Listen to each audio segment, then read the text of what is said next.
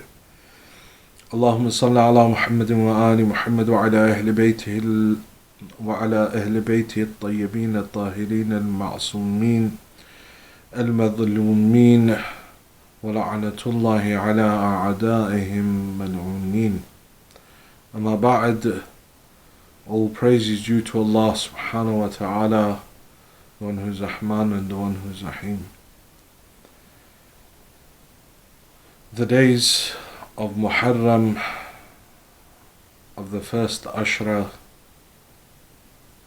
are slowly passing us by until we reach the peak and the pinnacle of our sorrow, and that is the day of Ashura. And as per the narration of the 8th Imam that I gave you on the first night, where he's talking about the 7th Imam, it says the 7th Imam's sorrow would increase night by night until his sorrow would be unbearable on the day of Ashura. And to some extent we need to start to inculcate that within our own lives, to be cognizant of Abu Abdullah throughout the day. Before, it was easier to forget, I guess. We would go to work and be stuck in the rat race. And then evenings were for Abu Abdullah. Now, although many of us have slowly gone back to some form of working, there are still quite a lot of us that are not at university or back at work, or school for that matter. And so it gives us an opportunity to really utilize this Muharram more than we have utilized previous Muharrams. Those tasbih that I told you on the first night, again I want to remind you of them. when you hear Abu Abdullah's name, say Sallallahu alayka ya Abu Abdullah.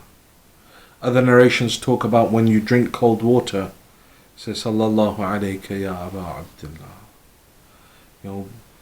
Have Abu Abdullah in your mind. When you hear about the killers of Abu Abdullah, La'anallahu qatalika ya Abu Abdullah.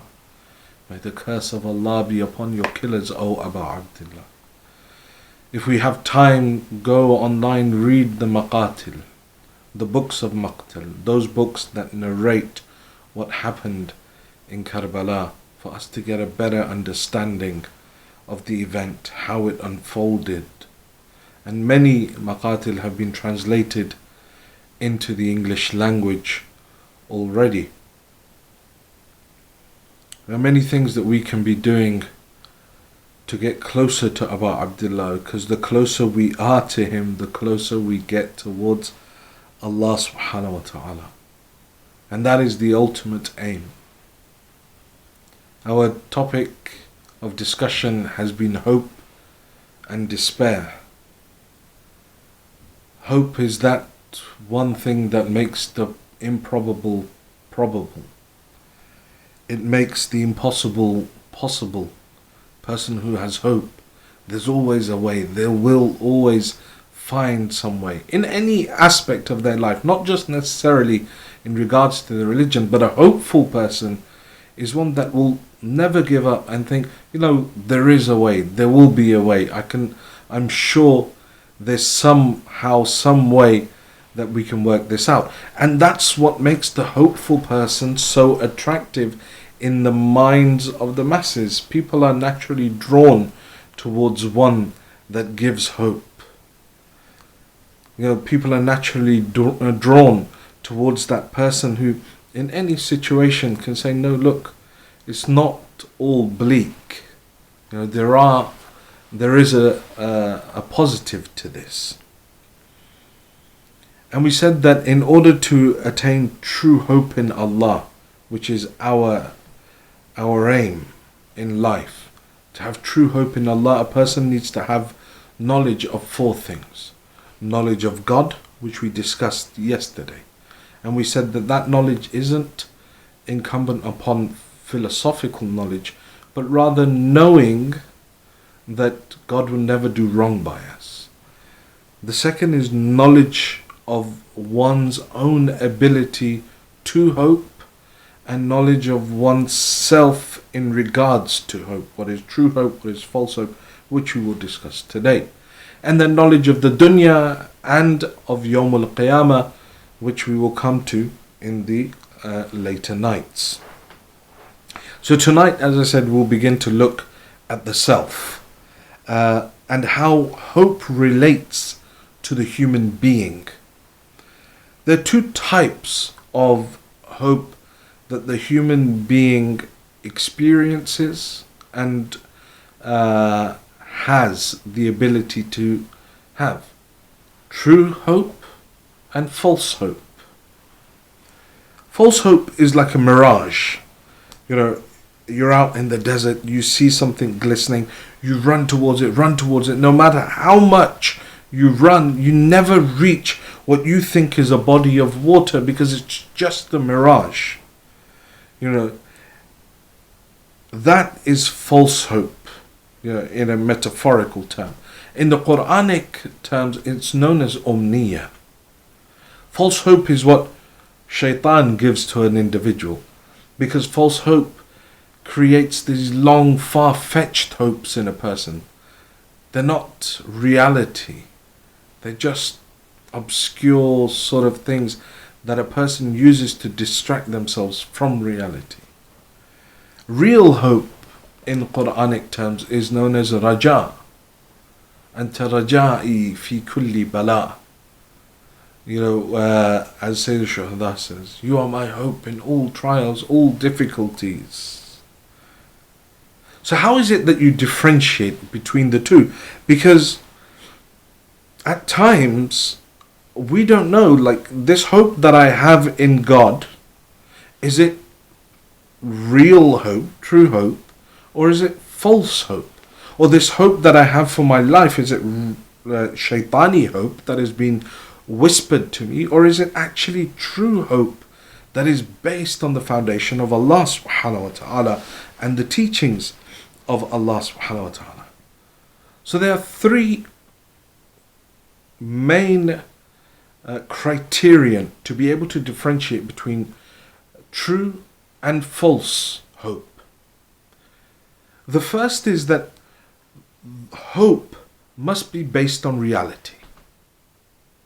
It has to have some reality, and we'll explain each one of these in some depth. Two, it can't be against the natural order of the dunya, of the world that we're living in. And three, it must be based upon one's own abilities, like within one's own parameters of their physical body, their intellectual capacity, and things that are associated to the physical person or the personality of the individual. So the first is that hope must be based on reality.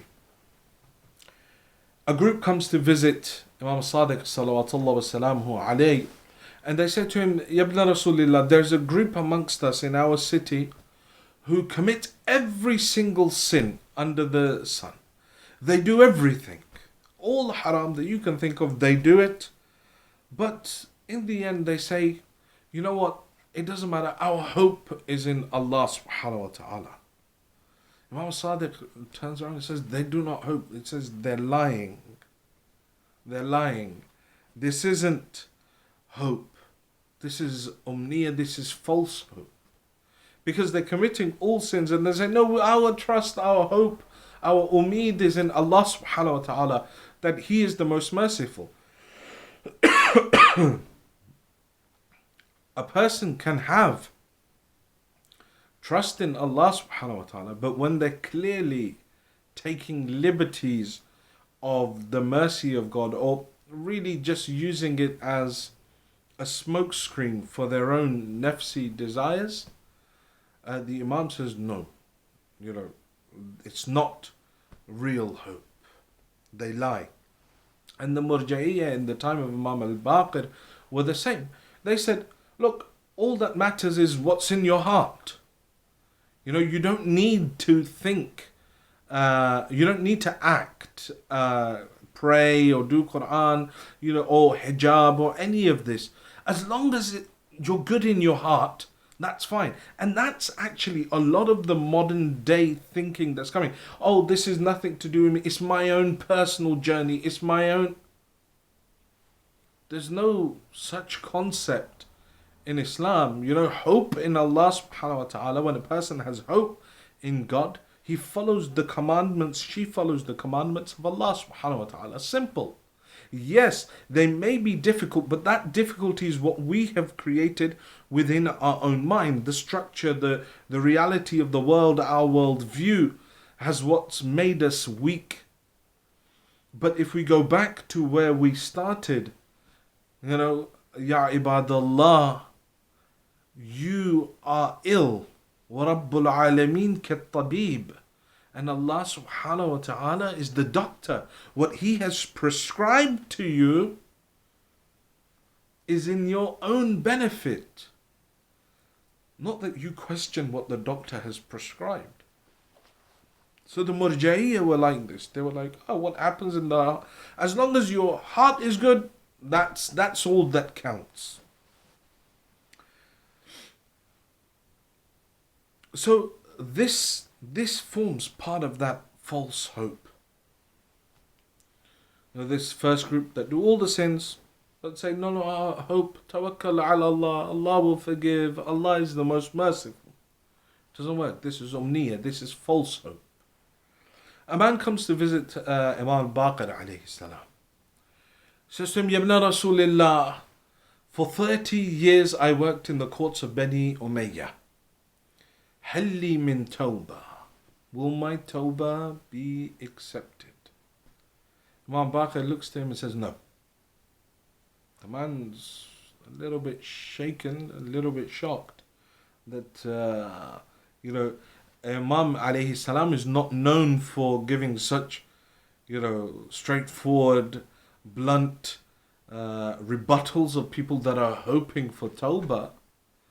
But the Imam looks at me and says, no, there's no forgiveness. Says, why, Abla Rasulillah? Says, you've consumed the rights of people. For 30 years, you worked in the courts of Bani Umayyah, oppressed people, infringed the rights of people, consumed the haqq of people, and now that you're ready to die, or you're getting old and you've had some realization, now you're coming and saying, Halli min tawbah? The same question Hur asked. Hur worded it like this to Abu Abdullah on Shabi Ashur. Halli min tawbah yabna Rasulillah. Abu Abdullah said to him, yes, Hur. Now that you've come to Hussein, what is the difference between Hur that was part of the army of Bani Umayyah and this individual that worked for 30 years for Bani Umayyah? Both of them worked for Bani Umayyah. Both of them had come to the Imam, and both of them are asking the same question, Halli min tawbah. The difference is that this individual that came to Imam al-Baqir was in a position where he was dealing with the rights of the people. Hur's issue was related specifically to the Imam on a personal level, i.e. he stopped the Imam from reaching Kufa.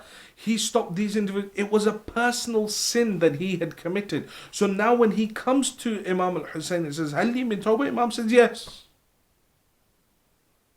But this individual had infringed haqqun nas. God himself will not forgive haqqun nas. If you have infringed the right of another human being, you've done ghiba, you've stolen money, you've done something that's taken away the right of another human being, Allah subhanahu wa ta'ala says, that Lord that is Arhamur Rahimin, the most merciful, the most forgiving, the oft forgiving, the forgiver will not forgive that individual that has consumed the rights of other people, has infringed the rights of other people, only until that person has forgiven him. So Imam Baqir says, no, the only way that you can be forgiven is that you go out, and every single person whose right you consumed, you go and you ask for their forgiveness. And until they forgive you, there is no forgiveness for you in the eyes of Allah subhanahu wa ta'ala. Haqqun nas is very important. Sayyid al-Shuhada, Shabi Ashur, is saying to his companions, if any of you, now that, bearing in mind they've gone through 2.5 days of thirst, they've left with great difficulty, many of them, to join Abu Abdullah. Some of them have been with him for months. Night of Ashura is saying, if any of you have haqqun nas on your necks, you owe someone something, you've taken something from someone, you've done something to someone, says, leave, I don't want you here. Imagine. So haqqun nas is very important. So an individual cannot have false hope. It has to be based on reality. This person here is consuming the rights of the human beings, of the other creatures of Allah, working in the court of Bani Umayyah, infringing their right, oppressing them. But now towards the end of his life, he's saying, oh, can I be forgiven? No, because it's not based on the reality. It's not equivalent to the sin that you've committed. The sin that you've committed is you've infringed the rights of other human beings. You've got to get their forgiveness, make right those wrongs. Then you can come and have that hope in Allah and say, Halli min tawbah. So that hope has to be based on reality. That's the first criterion. You can't just, have this blanket hope in Allah and say, okay, you know what? Allah is Ar-Rahman Rahimin. He will forgive me. It's okay. I'll just go and commit all of these sins. No, a person has to put some level of effort in themselves. Luqman is mentioned in the Holy Quran. Luqman Hakim, we often know him as Luqman the Wise. And Luqman was a slave, but yet his outlook, his the worship of Allah subhanahu wa ta'ala, his consciousness, his taqwa, all of that. Made Allah subhanahu wa ta'ala mention him throughout the Holy Quran. You know, his stories become a part of ibrah for us, a lesson for each of us. So Luqman had this master who every morning Luqman would go and try and wake him up for Fajr. Yeah? And he would say, Master, you know, it's the time of Fajr, wake up. And the master would give the same reply every morning. Would say, Allah is merciful, Allah is generous, leave me be, it's fine. And he would go to sleep. And again Luqman would come and like this. And every day he would say, Allah is, you know. And it seemed like the problem was only for Fajr, you know, which many of us have the same issue. He would come and he would try and wake him and he would say, look, Allah is merciful, leave me, Allah is generous, I'll deal with it. He won't punish me, he understands I'm tired, I've had a hard day. One day, the master of Luqman gives him a bag of wheat. He says, look, go out and sow this. And we want crops for next year. Luqman says, fine. He takes it and puts the bag aside. The next day, the master comes out and sees the bag of wheat still just lying there. He calls Luqman, he says, what is this? He says, well, you know, I decided that I'm going to grow it out the bag this year. He says, don't be silly. Who's ever grown wheat out of a bag? You're supposed to take it, put it in the ground. And he says, yeah, but look, God is generous, God is forgiving. If he wanted to, he can make it grow out of this bag. We don't need to put any effort in. The master realized what Luqman was saying to him. He says, you're trying to make fun of me. He says, no, you're not waking up for Fajr. You're giving me the same reply. Allah is generous. You don't want to put the effort in, but yet you still expect to receive his generosity and his mercy.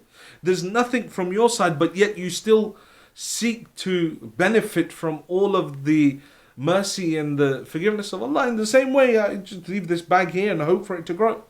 It won't happen. So hope must be based on reality. I can't hope to have a child. And this is a story when the ulama was saying that it says someone came to him and said, look, Molana, I want to have a child. Please do dua for me. Please give me some du'as. I've tried everything. Nothing had happened. So he says, it was an Ashra I was reciting somewhere. So I gave him some du'as to recite. And he came back, Molana, it doesn't work. And he was in contact with me constantly, Molana, it's not working, it's not working, it's not working. I gave him and everything I would give him, he'd say, no, Molana, I've already tried that doesn't work, this doesn't work, doesn't work. So in the end, I said to him, look, there is this dua, give it to your wife, and then inshallah Allah will help you. He says, oh, what wife? He says, you wanted to have a child. He says, yeah, so then, a wife, a partner, says, oh no, I don't have one, but you yourselves say that Allah is Qadir-e-Mutlaq, Allah is powerful, and surely if Allah could give Maryam a son without a husband, he can give me, a man, a son without the need of a wife. So this is that umniya, this is that false hope, this is that shaitani whisper that comes into the mind of a person and starts to create this deviation and this time-wasting, long, far-fetched hopes, where it distracts a person from the reality of their existence. So hope in Allah subhanahu wa ta'ala must be based on reality. The second thing is that hope must not go against the natural order of things. So in the example that I just gave you, a woman is to give birth to a child, not a man. So if I hope as a man to be able to give birth, I'm going against the natural order, and that hope is false. It's not true. It's omniya. I'm ill and it's a really bad illness, but I won't go to the doctor. I'm like, no, inshallah, it'll sort itself out. I won't go, hopefully it'll just go away. But I need medication. But Hazrat Isa alayhi salam was ill. And someone said to him, look, you need to go to a doctor. He said, no, I'm the one that raises the dead and Allah has given me all of this power. I don't need a doctor. I'll be fine. His illness began to get worse. Until it got to the point where Hazrat Jibreel came down and said, Isa, Allah subhanahu wa ta'ala has said to you that your shifa'a, your cure, is in that particular herb. However, you won't be able to utilize it until you go to a doctor and the doctor mixes it for you to the right quantity. And then when you take it, you'll be cured. So hope cannot be against the natural order. Even Amir al-Mu'mineen alayhi salatu wasalam, when he was ill, it was a Christian doctor that would come and tend to him. So there's an order that Allah subhanahu wa ta'ala has created in the dunya. And the hope of an individual cannot go outside of this. Allah subhanahu wa ta'ala in one of the narrations to the Holy Prophet says that I will not answer the du'as of 4 groups of people. 4 groups whose du'as categorically will never be answered. Who are they? Says the first group, رَجُلٌ جَالِسُ فِي بَيْتِهِ وَيَقُولُ يَا رَبِّي أُرْزُقْنِي. Says the first one is an individual who sits inside his home, raises his hand and says, God, give me sustenance.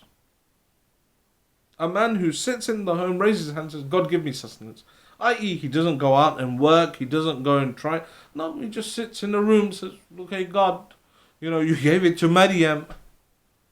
When she was there and praying to you, you would send her food from the heavens. You give it to Bani Israel. Why not me? He says, no, this individual, his dua will not be answered.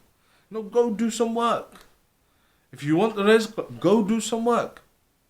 The Imams alayhi salam had lands that they would farm. They had crops that they would sell. The prophets were shepherds. Imam Sadiq bought and traded commodities via brokers. He would give someone money. He would say, go and buy this thing, go and sell it on my behalf and bring the profit back to me. And this is, for example, your cut from it. Imam Bakr alayhi salam was working one day was working his farm, and someone came to him and said, Ya Ibn Rasulullah, you in this heat, in the middle of the day, working out here in the desert on this farm, it doesn't suit your position. He says, what do you mean it doesn't suit my position? He says, Ya Ibn Rasulullah, you should be in the masjid doing ibadat and stuff, not doing this. Imam alayhi salam looks at him and says that, by Allah, were I to die doing this, I will have died in a state of ibadah. Going after one's halal rizq is ibadat. If one sits inside the house and goes, Ya Allah urzuqni, Ya Allah give me rizq, and doesn't want to put any effort in, doesn't want to invest his time or invest his money, doesn't want to invest, some effort, and then he expects Allah subhanahu wa ta'ala to reward him, it's not going to happen. That individual is forever going to be stuck in that state. The first person whose dua is not accepted, this person has omnia, false hope. I'm going to sit here and God's just, somehow going to provide for me. The second group of individuals whose dua is not accepted, Allah says that an individual that has money but makes it haram by being wasteful with it and not carefully managing it, and then says, oh God, help me. A person who does israf. Fir'aun is referred to as a Muslim person who would do israf, extravagance. Those people that, they get money and then they all of a sudden blow it on a billion different things. They're extravagant, forget about giving charity, forget about doing all of that. And then when at the end of the month, there's nothing left. Ya Allah, help me. Ya Allah, you're the one that can, get me out of this mess. She says, no, the one that has money, makes it haram by being wasteful and not managing it carefully, then says, God help me, says, I won't answer his dua. Third is the individual who gives a loan without a contract. He gives a loan to another person and doesn't sign a contract with that person. Says, I won't answer his dua. The sixth Imam has a son by the name of Ismail. He was a good person, and died during the lifetime of the sixth Imam. And the Ismailiya movement is who they come from Ismail. They say no, he didn't die, he just went into ghaiba. And we have very narrations of how Imam Sadiq alayhi salam stopped at the body of Ismail, 3 times on the way to the graveyard. He made them put the body down and say, look, is Ismail really dead?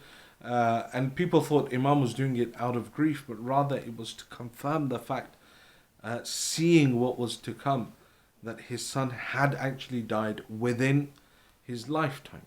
Anyhow, the son of Imam Sadiq alayhi salam, he comes to him and says, oh father, I've decided to go into business with this guy. Imam Sadiq says to him, look, do not trust this person with your money. He is known for his fisq. He's known as an open sinner. He's a fasiq. And the people, call him this. So it's best that you don't invest your money with him. And he says, oh dad, look, he's talking to the son of the Imam. He says, look, really, you don't know, people just make up stories and things like this. He's a really good guy. Honestly, I could trust him with the money. Mom says, look, he may be whatever you say, but I'm advising you don't do it. He doesn't listen to the Imam, and he goes and he invests his money with this person. This person takes his money and runs with it. A few weeks later, he's seen holding on to the Kaaba, crying, oh Allah, help me with the money. Sadiq goes up behind him, taps him on the shoulder, says, look, listen, I told you that don't invest your money with him. Now there's no point you doing dua. It won't be answered. It won't be answered by Allah subhanahu wa ta'ala. So an individual that gives a loan without a contract, his dua is not accepted. And then the last one is a man who oppresses his wife. His dua is not accepted. He does dhulm on his wife that is in his home. And so Allah subhanahu wa ta'ala will not accept his du'as. So there are 2 types of hope. There is true hope and there's false hope. And we need to analyze our life, like at the moment, what sort of hope do we have? We've covered 2 points within how to differentiate between truth, hope and false hope. And inshallah, the 3rd point we will cover tomorrow. Tonight is the night that has been dedicated to a shaheed in Karbala who broke the hearts of not just Abu Abdullah and his family, but also of the army of Yazid as well.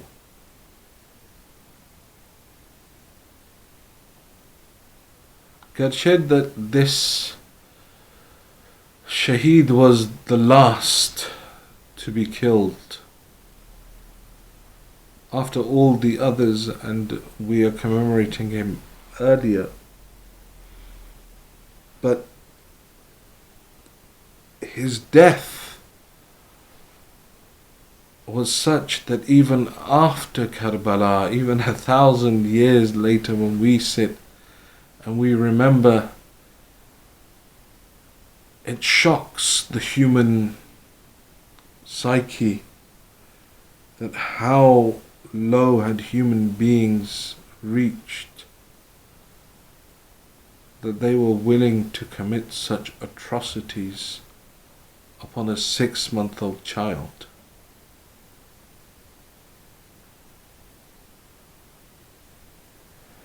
Ali Asghar, the 6-month-old child of Abu Abdullah, is Babul Hawa'ij. Those of you that have difficulties and problems, give the wasila of this child. Imam Sadiq says, whoever prays to Allah subhanahu wa ta'ala through the wasila of this child, Allah will never reject his dua. Why? Because the child had no sin. He was sinless. He wasn't old enough to even battle, but yet they killed him. The narrations say after everyone had died,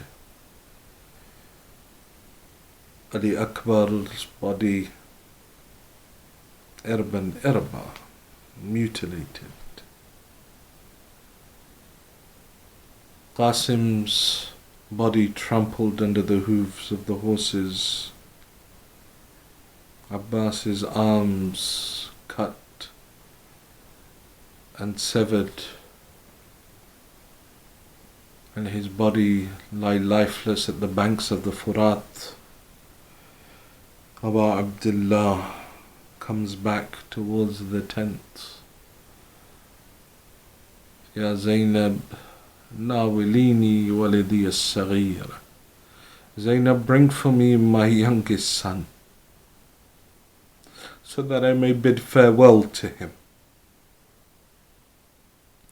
Say that Zainab brings the child. Abu Abdullah said, so that I may bid farewell to him. But I don't know what it is that changed the mind of Hussein, that he, instead of bidding farewell to the child, turned and made his way towards the battlefield.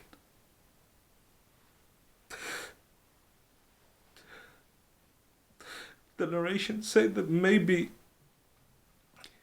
it was because the color of the child had become pale from the lack of milk and sustenance and thirst, or that it was, as the narrations say, that he had no longer any strength left in his body. All he could do was open and close his mouth. And the descriptions that are given in the Maqatil are that this child was like a fish that is taken out of water, and when that fish loses all fight within its body, all it can do is open and close its mouth. This was the state of Ali Asghar. At the end of the day, having seen all of this death, Abu Abdullah was still a father. He looks down at this child of his, and he turns towards the battlefield. According to some narrations, he covers his son with his aba. The heat of the sun is intense. Ali Asghar is a young infant. As he goes towards the army of Yazid, they all say Hussein has brought Quran, he's hidden Quran, he wants to call a truce. But Abu Abdullah stands in front of them as he pulls back his aba. This 6-month-old child, he raises it on his hands. He says, your quarrel is with me. What has this 6-month-old child done to you? Give it a drop of water. The whole army of Yazid, hearts break. Umar ibn Sa'd comes towards Harmala. He says, Harmala, cut off the words of Hussein.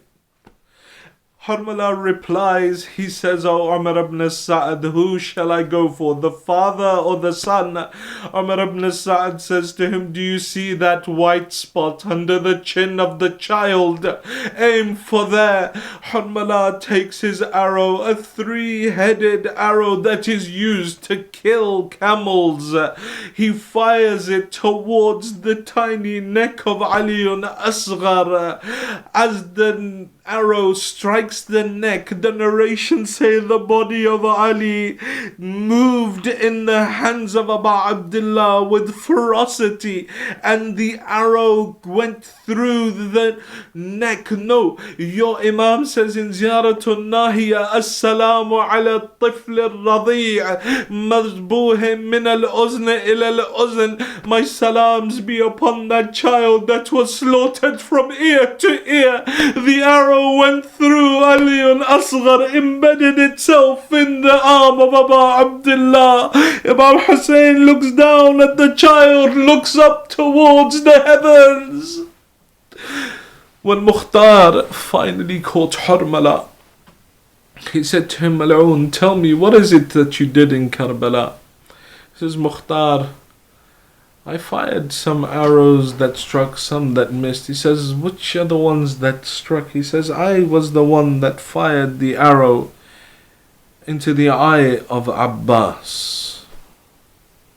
He says, I was also the one that fired the arrow into the neck of the 6-month-old child of Hussein.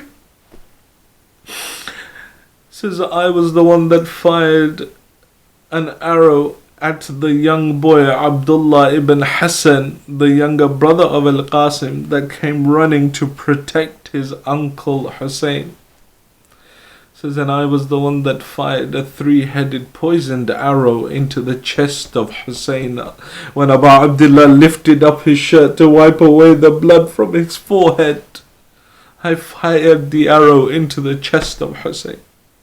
Mukhtar says to him, Mal'oon, did your heart not break for Hussein at any point? Did you not have any sort of mercy in your heart for Hussein? He says, Mukhtar, if you ask me, I will tell you that there was one time when my heart broke for Abu Abdullah. He says, when was it? He says, Mukhtar, when I fired that 3-headed arrow into the neck of Ali Asghar, I looked towards Hussein and I saw that Hussein was looking down towards the child and looking up to the heavens. Then he would look back down at the child and look back towards the heavens, as if to say, now Hussein has nothing left to give in this world.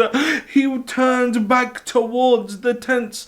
On the day of Ashura, you will do this amal as you walk back and forth 7 times, saying Inna lillah wa inna ilayhi raji'un, radhan bi qada'ihi wa tasliman li amri, because Abu Abdullah carries his 6-month-old child in his hand, walking back and forth, maybe thinking, how will I show Rabab? What will I tell Sakina? How will I tell Zainab? Abu Abdullah finally makes his way towards the tents. Rabab, the only mother in Karbala who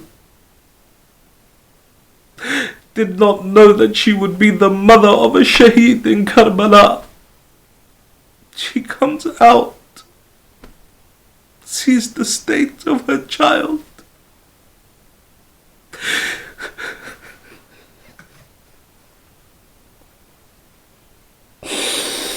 She says to him, Ya bunayya mithluka yunhar, my son, are children like you sacrificed in the way that camels are sacrificed?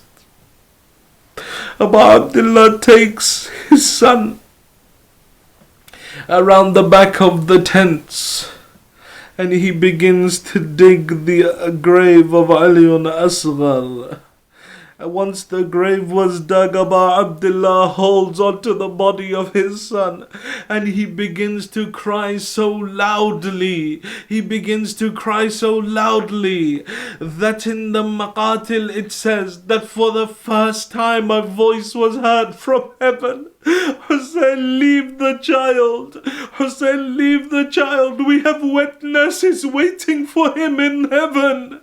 Abu Abdullah places Ali Asghar in the grave.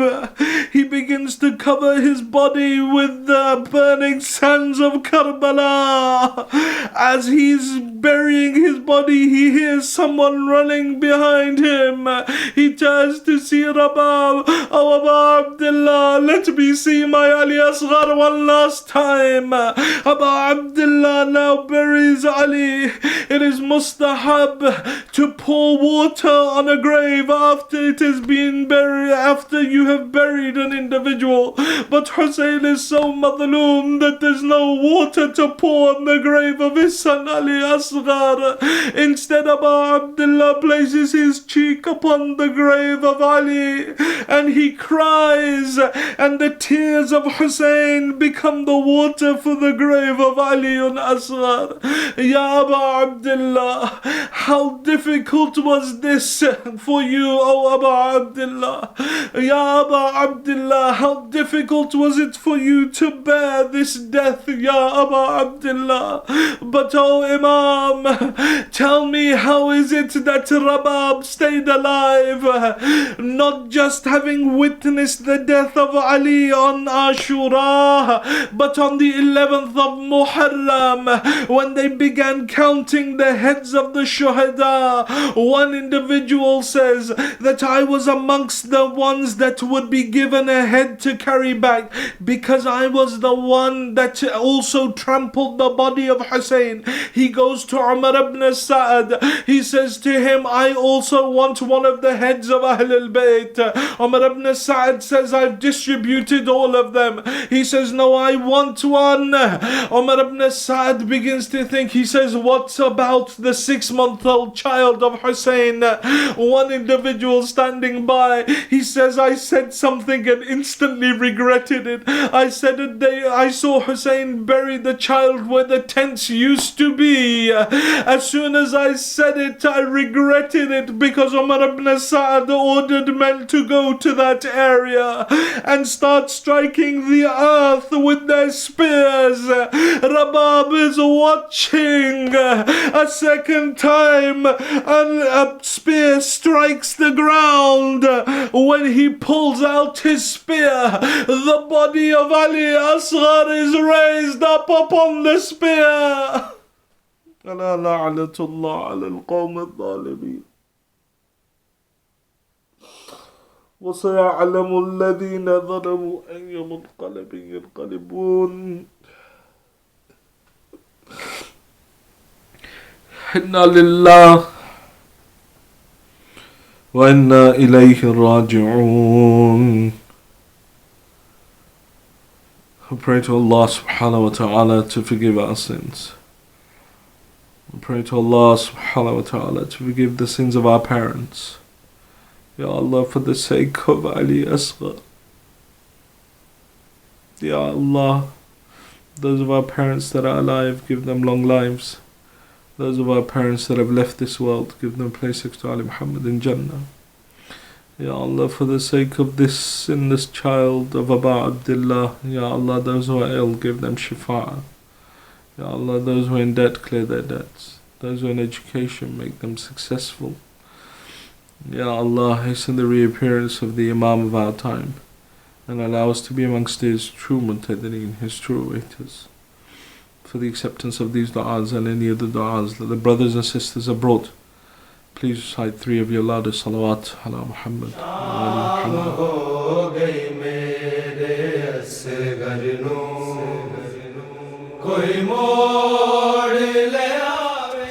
Alhamdulillah Rabbil Alameen.